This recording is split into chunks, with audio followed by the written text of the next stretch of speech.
Hey, how are we going, guys? Mickey here from the Cartel, back another kick-ass beer review. Going to review the Young Henry's Classic XPA. So there's 3 beers in this series, all sort of around that light classic vibe of beers. But today it's the XPA Classic. 1.2 standard drinks, 4.2 ABV. 375ml can, which we all love. Get this one poured up, going to the Hoppy Days Brewing Supply schooner glass once again, and we'll discuss this beer a little bit more with the tasting, the aromas and the appearance. Eclipse and Vic's Secret, I think it is, the hops in this one. So we'll expect to be rewarded with apricot and pineapples from those particular hops. Should also expect to see a nice pale looking beer with slight haze.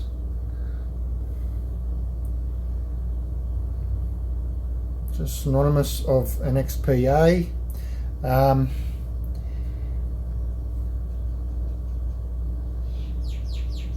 Love my XPAs as well. Sort of particularly that sort of lighter models of beer.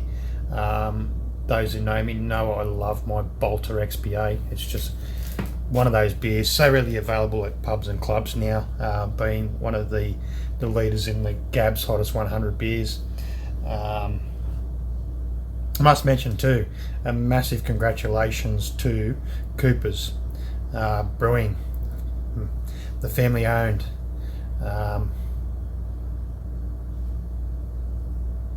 down south brewery, who have been at it for well over 150 years, up there in on the podium, which is great.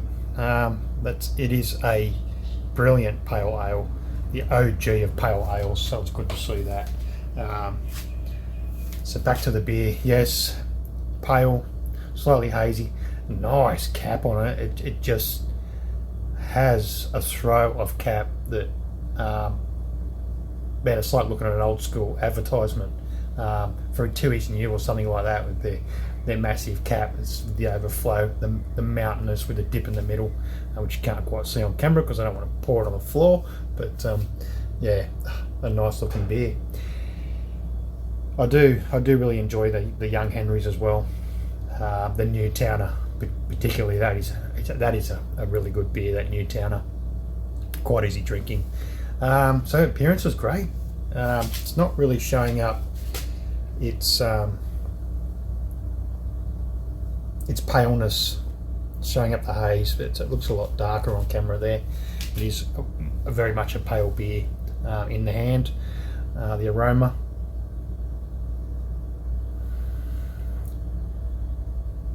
oh yeah, apricot. Actually got a nice bit of malt there in the aroma. It really does. It's sort of one of those things that takes the back.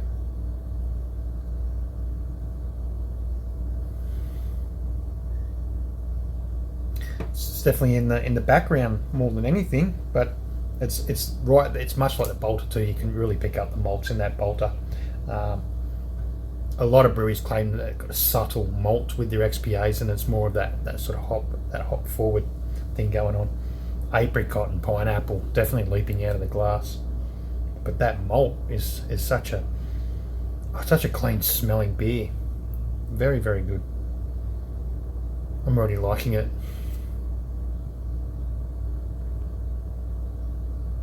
Oh yeah, it's going for a taste.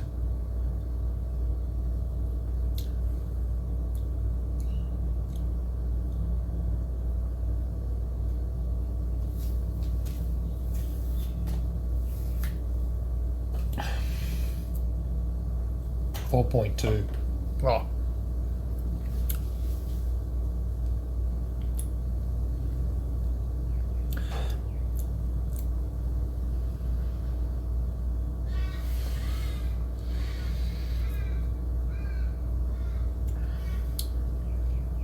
This Young Henry's has, I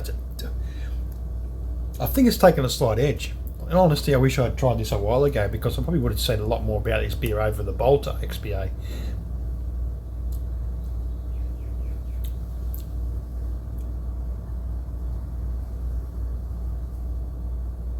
This is really sort of pushing that boundary of an XPA.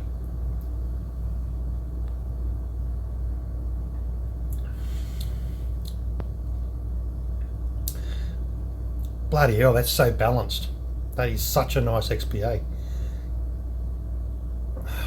What have I been doing? Now my hand sort of goes to grab it every time I go to the fridge in the bottle shops, and I seem to pick up something else. But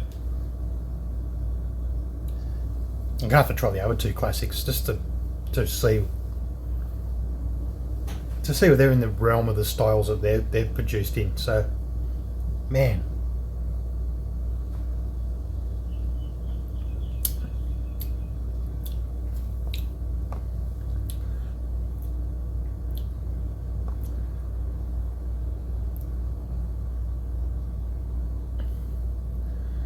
It's not hard to see why XPAs are so popular. You know, I mean, I've half XPA from Hawks. It's only half a standard drink, 1.75% ABV, and it just doesn't have that malt backbone, but it's so tropical, punchy, fruity sort of beer. So even that Hawks, even though it's a very low alcohol, sort of very thin beer, it works quite well. But that classic XPA from Young Henry's.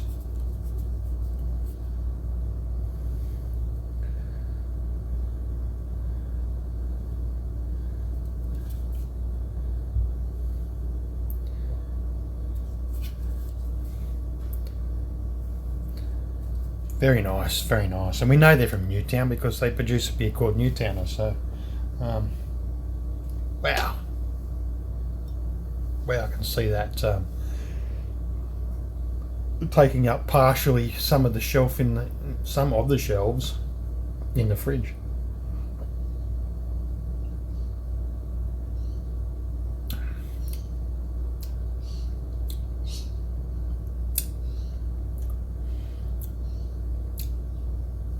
I love the clean malt profile XPAs.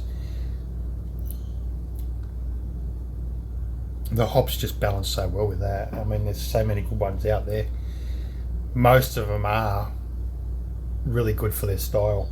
I've had some shocker XPAs, but this is definitely up there. Where have you been? Well, where have I been? What have I been doing?